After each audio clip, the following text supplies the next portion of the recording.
안녕하십니까. 콘크리트 기사 및 산업 기사를 강의하게 될 김현우 강사입니다. 콘크리트 기사와 관련돼서 많은 분들이 이제 그 시험에 응시를 하실 줄 알고 있습니다. 그래서 기본적으로 콘크리트 기사와 관련된 매 교시 내용들과 그리고 그 점에 대해서 또 어떤 식으로 이게 매 교시 시험이 진행되고 있는가 하는 이런 부분을 첫 교시에는 좀 알아보도록 하겠습니다. 자, 콘크리트 공학, 이제 콘크리트 공학 또는 콘크리트 기사 및 산업 기사에 관련돼서 콘크리트 공학에 대한 부분을 먼저 우리가 알아볼 수가 있는데요. 일단 자, 콘크리트 기사 및 산업 기사. 자, 첫 교시에 이제 필기에 대한 내용이 되겠죠. 필기 부분에서 콘크리트 처음에 이제 콘크리트에 대한 재료 및 배합에 대한 내용을 해서 총 1교시가 한 20문제가 나오게 되겠죠. 20문항이 나오게 되겠고, 그 다음에 이제 2교시에 이제 보시면은 콘크리트 이제 제조 및 이제 시험 품질 관리 이런 내용으로 시험에 이제 출제가 되고 있습니다. 제조, 시험 및 품질 관리에 대한 내용을 해서 20문항이 출제가 되고 있죠. 그 다음에 3과목으로 들어가게 되면 이제 콘크리트에 대한 이제 전반적인 시공과 관련된 내용들, 시공 사항들이 또 20문항이 출제가 됩니다. 그리고 4교시에는 콘크리트에 대한 구조 및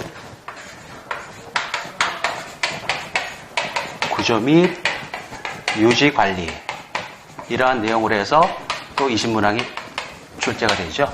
그래서 토탈 60점이 합격이 되고 매 각 과목마다 이제 과락이 40점이 이상 획득을 해야 되는 이런 내용이 되겠습니다. 그래서 이제 콘크리트 공학에 대한 이런 그 내용을 갖다가 이제 그 기사, 이런 콘크리트 기사, 산업 기사로 해서 이렇게 이제 별도로 이렇게 자격증에 대한 그런 내용으로 시험이 또 출제가 되고 있는 이런 부분들이 있고요. 그리고 이제 이제 1차 시험에 대한 게 이제 객관식으로 지금 말씀드렸듯이 이제 80문제 중에서 60점이 넘어야 될 것이고, 그래서 이제 필답, 이제 2차 시험이 또 있죠? 2차는 이제 필답형이 있고 또 작업형으로 나눠집니다. 그래서 이제 2차 시험에서 필답형이 이제 배점이 60%, 그 다음 작업형이 40% 이렇게 이제 배정이 되겠죠. 그래서 이제 이때 이제 필답형으로 나오는 거는 이제 주관식에 대한 문제를 이렇게 이제 정리를 해서 쓰셔야 되고, 그리고 여기서는 이제 기사에서는 총 시험이 한 2시간 정도 소요가 되고, 그 다음에 산업기사는 1시간 반 정도, 이 정도 이제 시간이 이제 소요가 되겠습니다. 그리고 이제 여기서 필답형이 끝나고 나면은 또 이제 연이어서 이제 작업형에 대한 부분이 있겠죠. 그래서 작업형에 대한 부분은 이제 실제 이제 시험과 관련되는 이런 부분에 대한 내용으로 이제 이거는 별도로 이제 시험을 또 보셔야 될 부분이죠. 그래서 이제 작업형 부분에서는 제1과제가 이제 콘크리트에 대한 슬럼프라든가 또는 공기량 이걸 하는 이런 시험들이 있게 되겠죠. 그래서 이런 것들은 이제 그룹으로 이렇게 이제 통해서 작업형에 대한 이제 시험을 볼 수가 있겠고요. 그 다음 제2과목 2과제에서는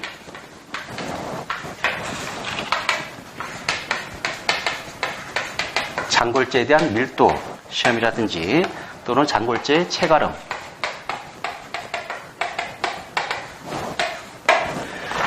그 다음에 이제 또 시멘트 밀도 측정하는 것. 예전에는 비중이라고 그랬죠.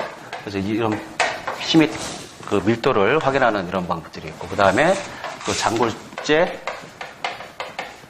대한 표면수를 알아보는 이런 시험들이 이제 있게 되겠는데요. 이 시험은 이제 산업기사에서 거의 출제가 좀 많이 되고 있는 그런 부분이 되겠습니다. 그리고 제3과제는 이거는 이제 이런 그룹으로 이제 시험 보는 게 아니고 이거는 개별적으로 이제 시험을 또 체크를 해야 될 부분이죠. 그래서 콘크리트에 대한 이제 비파괴 시험을 한번 해보죠. 그래서 이제 비파괴 시험의 대표적인 게 바로 이제 슈미트 해머를 이용하는 이런 내용들이 있겠습니다. 슈미트 해머를 가지고 실제 콘크리트에 대한 강도를 확인하는, 추정하는 이런 시험을 해볼 수 있는 이제 그런 시험으로 되겠죠. 그래서 이제 여기서 2차에서는 이제 필터평이 60점, 그리고 작업평에서 40점에서 토탈해서 이것도 60점 이상이 되면은 이제 합격이 되는 걸로 이렇게 이제 보시면 되겠습니다. 그래서 일단 이렇게 시험과 관련되는 그런 내용들을 간단히 알아보았고요.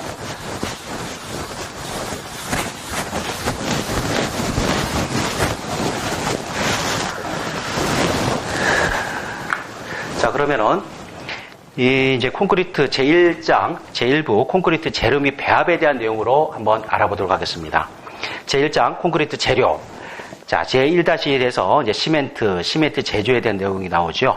자, 시멘트는 어떻게 이루어졌습니까? 석회석과 점토가 주성분으로 이루어졌죠. 그래서 석회석이 이제 4, 그리고 이제 점토가 1 정도 이렇게 이루어진 광물로 이렇게 이제 시멘트를 만드는 이런 내용이 되겠습니다. 그래서 4대1의 이런 배합을 통해서 이제 소송도를 거쳐서 시멘트의 급격한 은결 방지를 목적으로 석고를 2 내지 3% 정도 넣어줘서 이 클링커를 분쇄해서 만든 건설재료다, 이렇게 지금 정의를 좀 내려주고 있어요. 그래서 여기서 이제 시험과 관련돼서 좀 알아야 될 부분은, 자, 석회석이 4고 점토가 1이다 하는 이런 배합의 비율과, 그 다음에, 자, 시멘트의 급격한 은결을 방지할 목적으로 사용되는 게 뭐다? 석고라는 게 있다는 거죠. 석고를 2 내지 3% 정도 섞어준다 하는 이런 내용을 좀 알아두셔야 될 것 같습니다. 자, 그 다음 두 번째 보시면은 소성 버닝이라고 그러죠. 자, 버닝의 문제점. 자, 버닝이라는 게 뭐죠? 열을 가해서 뭔가 태우는 작업을 할 때 소성 또는 버닝 이런 말을 쓰게 되는데, 자, 여기서의 문제점, 이게 소성이 충분하지 않을 때 시멘트의 비중이 저하된다. 다시 말해서 시멘트의 밀도가 제대로 안 나올 것이고, 시멘트의 안정성 저하, 다시 말해서 시멘트가 이상 팽창을 일으키는 이런 문제에 있어서 또 문제로 거론될 수 있다. 그래서 소성이 부족하면 시멘트의 안정성에도 문제를 가져오게 되고, 그 다음에 석회가 또 분리되는, 재료 분리되는 현상들이 나타난다는 이런 내용들이 되겠습니다. 그래서 이거를 이런 소성의 문제로 인해서 결국 이 소성이 제대로 되었는가 안 되었는가 하는 이런 부분을 또 확인해야 되는 부분이 있는데, 그게 바로 이제 밑에 보시면 불용의 잔분량이라는 게 있습니다. 불용의 잔분량. 자, 그게 뭐냐? 자, 시멘트를 염산 및 탄산 나트륨 용액에 넣었을 때, 자, 녹지 않고 있는 이 부분을 뭐라 그런다? 불용의 잔분이다 하는 이런 말을 쓰게 되는 겁니다. 그러면은, 자, 시험에서 또 어떻게 나오느냐? 자, 소성 반응의 여부를 알아내는 척도의 기준이다. 뭐가? 불용의 잔분이 소성 반응 여부를 알아내는 척도며, 불용의 잔분은 기준이 어떻게 된다? 0.1에서 0.6% 사이에 들어와야 된다 하는 이런 기준이 있죠. 그래서 이런 기준 정도는 줄을 좀 쳐놓으시고 암기를 좀 해주셨으면 좋겠습니다. 자, 그 다음에 시멘트 제조 공정은 원료 처리, 자, 그 다음 거치는 게 뭐죠? 방금 말씀드렸던 소성 과정, 버닝이라는 과정을 거치죠. 이 과정을 거친 다음에 이제 시멘트 제조 공정의 순으로 넘어가겠습니다. 이런 내용들은 객관식에 이렇게 출제가 좀 되었던 부분을 제가 이렇게 언급을 해드리고 있는 부분이니까 줄을 좀 그어 놓으셨다가 확인을 꼭 하시기 바랍니다. 자, 시멘트 제조 간단히 알아보았고요. 자, 두 번째, 시멘트 제조 방법에 대해서 알아보도록 하겠습니다. 첫 번째 보니까 건식법, 두 번째 습식법, 세 번째 반습식법이라는 게 있어요. 그죠? 자, 그러면 건식이란 뭐냐? 말을 건자로 쓰겠죠? 한자로 따져보면 말을 건자입니다. 말 그대로 시멘트에 들어가는 원료 등을 건조 상태로 한다. 이런 내용으로 이해를 하시면 될 것 같고, 자, 습식법이란 것은 뭐냐? 물을 첨가해서 습식 상태로 만든다는 그런 개념인데, 여기서 물을 몇 프로 정도 섞어주느냐 하는 이걸 좀 알아보아야 되겠죠. 그래서 약 40% 정도의 물을 섞는다고 합니다. 40%. 그래서 숫자 40에 예를 들어 시험에서 40이 30이 될 수도 있고 20이 될 수도 이렇게 좀 잘못된 숫자로 시험에 출제가 될 수도 있겠죠. 그래서 40이라고 하는 40% 이거를 꼭 줄을 쳐 두시고 암기를 해 두시기 바랍니다. 자, 그 다음에 반습식법이란 또 물을 건식과 습식의 중간 단계죠. 중간이니까 한 10에서 12% 정도 이렇게 섞어준답니다. 그래서 시멘트 제조 방법은 자, 건식, 습식, 반습식이 있다. 자, 습식은 얼마나? 40%. 반습식은 10 내지 12% 정도의 물을 첨가하는 방법으로 제조를 한다 하는 이런 내용으로 정리를 하시면 될 것 같습니다. 자, 세 번째, 시멘트의 화학 성분에 대해서 한번 알아보도록 하겠습니다. 시멘트 화학 성분. 자, 보니까 자, 주성분이 있고 부성분이 있네요. 자, 주성분에 보니까 석회 CaO, 그죠? 그 화학적 기호로 CaO, 그죠? 석회를 CaO로 표현합니다. 그 다음에 실리카라는 건 SiO2로 표시하죠.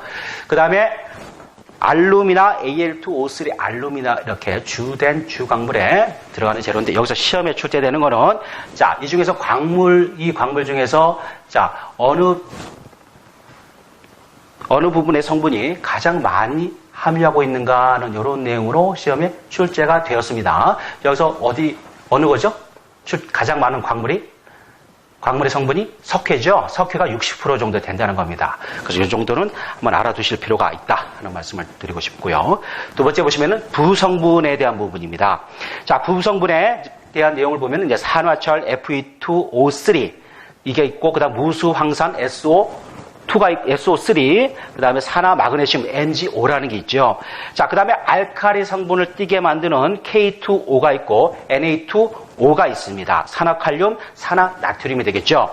자, 그러면 여기서 시험에 관련되는 부분은 자, 산화 마그네슘이라고 하는 이 부분에 대한 거를 조금 알아두셔야 되겠어요. 자, 산화 마그네슘이라는 이 부분은 시멘트에서 팽창을 일으키게 하는 물질 중에 하나입니다. 그래서 우리가 콘크리트 공부를 할 때 가장 문제가 되는 게 균열이죠. 콘크리트의 균열에 대한 부분입니다. 그래서 균열과 관련되는 부분들이 바로 시멘트 광물 중에 이러한 MgO, 산화 마그네슘들이 많이 포함되게 되면 그만큼 콘크리트의 균열을 일으키는 굉장히 지대한 요인으로 작용할 수 있다. 그래서 이러한 부분 때문에 사용량을 제한을 하고 있어요. 자, 시방서에서 사용량을 제한하고 있는데 얼마를 제한하느냐? 5% 내외에서 쓰라고 하는 이렇게 기준을 두고 있습니다. 그래서 이거를 암기를 좀 하시든지. 자, 다시 한번 뭐가 들어간다고요? 마그네슘이 들어가죠. 산화 마그네슘. 이게 들어가면은 팽창을 일으킨다.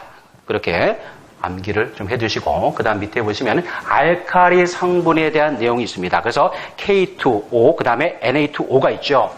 자, 이 성분들이 분명히 이거는 시멘트에 있어서 이게 그 알칼리성을 띠느냐 하는 이런 부분에서 굉장히 중요한 이 광물 중에 하나인데 그런데 이 광물들이 물론 이 일정한 이 광물들이 있어야지만이 콘크리트가 시멘트가 물과 만나서 석회 속의 물과 만나서 수화 반응을 일으켜 수화 작용을 하게 되는 역할을 하는데 이 광물이 굉장히 지대하게 필요한 사항입니다.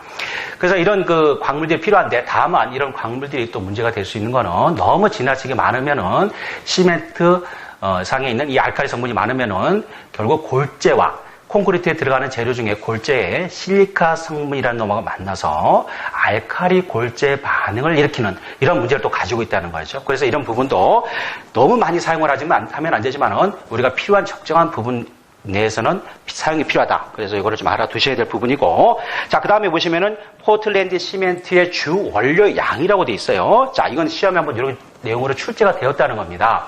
자, 그래서 보시면은 석회석이 가장 많고, 그 다음에 점토, 그 다음에 규석이라고 돼 있죠. 자, 규석이 아까 실리카 성분을 말씀드리는 거예요. 그 주성분 중에. 그래서 여기서는 교재에서는 지금 석회석과 실리카 이렇게 표현되고 석회 점토에 대한 부분을 지금 이렇게 그 표현을 안 했지만은 시멘트의 주 성분은 아니죠. 점토는. 그렇지만은 콘크리트를 만드는데 그죠? 우리가 필요한 시멘트에 이제 섞어 들어가는 것들은 점토가 별도로 이제 들어가기 때문에 석회석, 점토, 그 다음에 규산, 규석 이렇게 그 양에 대한 부분을 좀 암기를 좀 해 두셔야 될 그런 내용으로 보시면 될 것 같습니다. 자, 네 번째 보시면은 이제 시멘트 화합물의 종류 및 특성이라고 했어요. 시멘트 화합물의 종류 및 특성.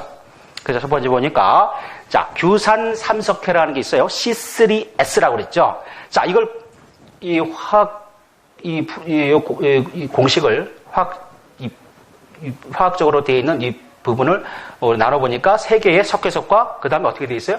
실리카, SiO2라고 하는 실리카하고 같이 결합이 되어 있는 상태죠. 그래서 C3S가 여기서 중요한 거는 뭐를 알아셔야 되냐면은 이 중에서 C3, 다시 말해서 석회석이 3개가 있게 되면은 이 부분은 자, 시멘트나 또는 콘크리트를 콘크리트를 만들어가는 과정에서 이 부분은 초기 강도와 매우 밀접하다. 이렇게 암기를 좀 해주셔야 됩니다. C3S는. 자, 그 다음에 밑에 보시면은 두 번째 규산 이석회 C2S라고 있어요. C2인데 이거는 초기 강도가 아닌 콘크리트의 장기 강도를 유도하는 이런 주 성분이 된다는 내용을 좀 알아두셔야 됩니다. 그래서 이걸 암기를 하실 때 C2S하고 C3S가 좀 헷갈릴 수가 있는데 C2S 했을 때 2가 뭐와 연결을 좀 시켜주시면 좋겠냐면은 우리가 한참 사춘기 때 보통 중2병 뭐 이런 말 요즘에 최근에 많이 쓰는 것 같아요. 그래서 자, C2S다. C2S다. 그러면 이게 뭐다? 중학교 2학년, 그죠? 중학교 2학년 생각을 해보세요. 그럼 이 중이 뭐냐? 중이라는 것은 중용렬, 이제 조금 후에 이제 우리가 이제 포틀랜드 시멘트의 종류를 언급하게 될 텐데, 그때 나오게 되는 중용렬 포틀랜드 시멘트를 말씀을 드리고자 하는 겁니다. 그래서 중용렬 포틀랜드 시멘트 이 성분에는 가장 많은 게 이 C2S라고 이 성분이 가장 많아요. 시멘트 성분 중에서. 그래서 이런 C2 성분이 많으면은 중용률은 콘크리트가 시멘트를 재료로 콘크리트를 만들 때 콘크리트에서 발생될 수 있는 초기에 뭐가 있죠? 수화열이 더뎌집니다. 그래서 초기 수화열이 더뎌지면은 응결이 좀 더뎌지겠죠. 응결 경화의 과정이 이제 늦어지게 될 것이고, 그러면 이게 초기는 어떻게? 초기 수화가 더뎌지면은 초기 강도가, 콘크리트의 초기 강도가 낮아지겠죠. 그러지만은 궁극적으로 가서는 이게 시간이 초기에는 강도가 안 나와도 시간이 28일 정도 이상 넘어가게 되면은 콘크리트가 원하는 제 강도를 그때 후반기에 내기 시작하는 거예요. 이런 포틀랜드 시멘트의 특징이. 그래서 이거는 뭘로 간다? 장기 강도로 돌아선다. 그죠? 이런 내용이 있습니다. 장기 강도. 그래서 C2S라고 하는 놈은 뭘 유도한다? 콘크리트에서 장기 강도 측면으로 돌아선다. 그러면은 장기 강도를 우리가 뭐든지 어떤 좋은 점이 있으면 나쁜 점이 있고 나쁜 점이 있으면 또 좋은 점이 있겠죠. 예를 들어서 이런 것 같은 경우는 당장 우리가 이 중형의 포틀랜드 시멘트 같은 경우는 초기 수화 발열량이 늦게 일어나니까 적고 초기 강도가 적다 보니까 이거는 이제 우리가 거푸집 빨리 떼야 된다든지 또는 조개 강도를 콘크리트의 강도를 올리는 이런 목적에서 사용되기엔 좀 부적합하겠죠. 그렇지만은 시간이 넉넉하다 그러면 이런 중형용 포틀랜드 시멘트를 이용해서 장기 강도 쪽으로 돌아서면은 이런 단점은 있지만은 장기 강도 쪽으로 돌아서게 되면 어떤 장점이 있을까요? 이게 초기에 다시 한번 잘 보세요. 자, 초기 강도가 높으면 뭐가 생길까요? 안 좋은 점 먼저 얘기해 볼까요? 균열이 잘 생기겠죠. 콘크리트에 균열이 잘 갑니다. 뭐든지 우리가 냄비에다가 어떤 음식물을 이렇게 올려서 이렇게 열을 가하는 그런 것도 순간적으로 열을 확 가면은 어떻게 그 냄비에 균열이 생긴다든지 또는 어떤 그 안에 있는 내용물에 문제가 있을 수 있는 이런 것들이 생길 수 있지만은 이게 천천히 뚝배기처럼 천천히 열을 가하고 시간을 줘서 이렇게 장기적으로 돌아선다 그러면 이런 초기 균열이 어떨까요? 초기 균열이 줄어들게 됩니다. 그래서 우리가 좋은 구조물을 콘크리트를 이용한 좋은 구조물을 만드는데 가장 중요한 것은 뭐냐면은 장기 강도로 돌아설 수 있게 만들어주는 것이 가장 좋겠다. 그래서 지금 말씀드렸듯이 장기 강도로 돌아서는 이런 측면에서 이제 장기 강도가 발생될 것이고, 그리고 콘크리트 구조물의 균열이 줄어들겠죠. 균열이 줄어들고, 그 다음에 콘크리트에 있어서 균열만 문제 있을까요?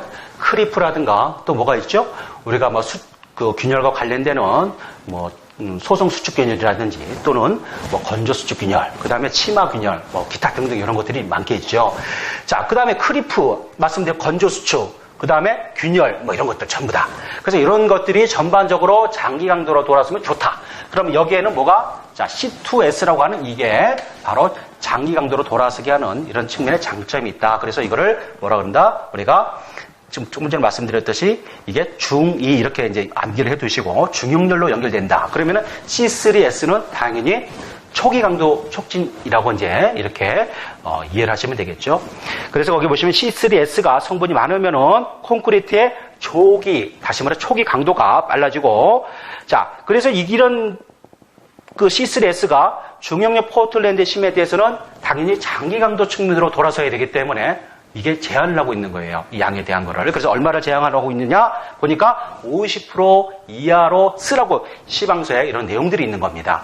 그래서 이거를 암기를 좀 해 두셔야 될 부분이 있고, 자, 그 다음에 두 번째 C2S라고 하는 놈은 말씀드렸듯이 장기 강도로 돌아서겠죠. 그럼 이건 중용렬 포틀랜드에 쓰일 것이고, C3S는 어디 쓸까요? 주로 시멘트?